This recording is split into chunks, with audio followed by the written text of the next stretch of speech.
The funeral had just ended. The last handfuls of dirt had barely settled atop Harold's casket when she turned and looked at me, not with grief, not with gratitude, but with that same hollow glance you give a broken chair in a room you no longer plan to use. The parking lot was nearly empty, a sea of black umbrellas against a cold, gray sky. The silence stretched between us, vast and sharp. She didn't cry. Instead, she lit a cigarette, her hands unnervingly steady, and said it. I want a divorce. Just like that, no tremble in her voice, no hesitation, no scene. Like she had practiced it in front of a mirror 1,000 times, perfecting the timing. The delivery. I blinked once, not because I was shocked but because I wasn't.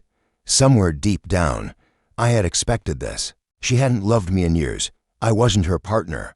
I was a placeholder, a bridge between the life she tolerated and the life she was waiting for. Still, I found myself asking the question, why? She exhaled slowly. The smoke curled lazily between us, wrapping her answer like venom and silk. You're useless to me now. And I laughed. Not the kind of laugh that rises from joy, but the raw, bitter kind that claws its way up from some hollowed-out place inside. Don't regret this later, I said, my voice quiet, but sharp. Then I turned away, walked to the car, slid on my sunglasses, and never once looked back at her. 3 days later, I found out she had inherited $379 million. The numbers didn't shock me. They clicked into place like teeth on a gear. Everything made sense. Harold had always hated me. He never said it outright, but he didn't need to.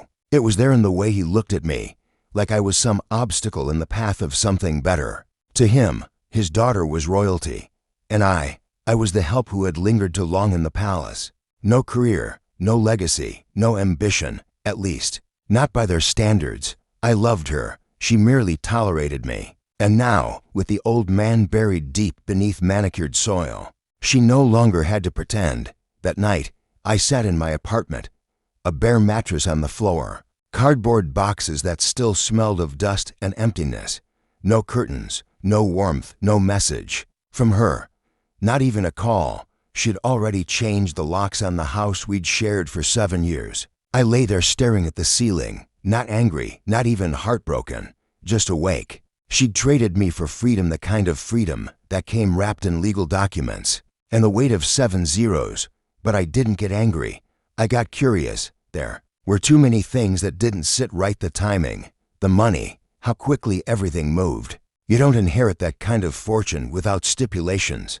And Harold, he was a control freak, a man who'd write caveats into dinner invitations. There was no chance in hell he handed her that kind of money without strings attached. So I called his lawyer, Samuel FTH, old money type, perfect tie, shoes you could see your reflection in, and eyes like chipped granite. Sorry, he said, with a tight, rehearsed smile. The contents of the will are sealed for beneficiaries only. Fair enough. So I waited, not like a man hoping to be taken back, but like a man watching a spider spin, one thread too many.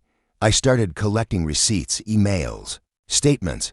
Her spending had already begun. New accounts, discreet transfers, early inquiries on real estate. She hadn't even finished signing the divorce papers before she started drafting a new life on yachts and in luxury law firms. But it was a conversation with her sister that cracked the rhythm. I stumbled upon it by accident. An old iPad she forgot to wipe. A voice memo, half buried in a folder of grocery lists. I pressed play. He doesn't know. Dad made it sound like she'd get everything, but there's something else. Her sister sounded nervous. She always did when she was lying. I played the recording 12 times. Then once more, listening not to the words, but to the silence between them. A week later, Samuel called me. His tone was different, less polished, more cautious. Come to the office, he said.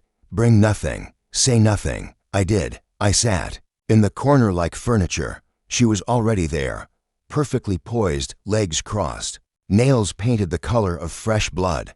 She smiled when the new will was produced, the kind of smile you'd expect from a predator in cashmere. Then Samuel cleared his throat, and his eyes flicked to me, just once.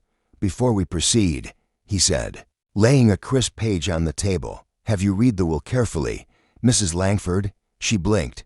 Something subtle shifted in her expression. He turned the page with gloved fingers. Because there's a clause. Harold added it just 1 month before his death. A final amendment. If you are still married to your husband at the time of inheritance, he becomes the sole executor of the trust. Silence. Pure, surgical silence. Not a breath. Not a shift. What? She whispered. Samuel didn't respond. She reached out and snatched the document, and for the first time, her hands trembled. I didn't move. I didn't speak.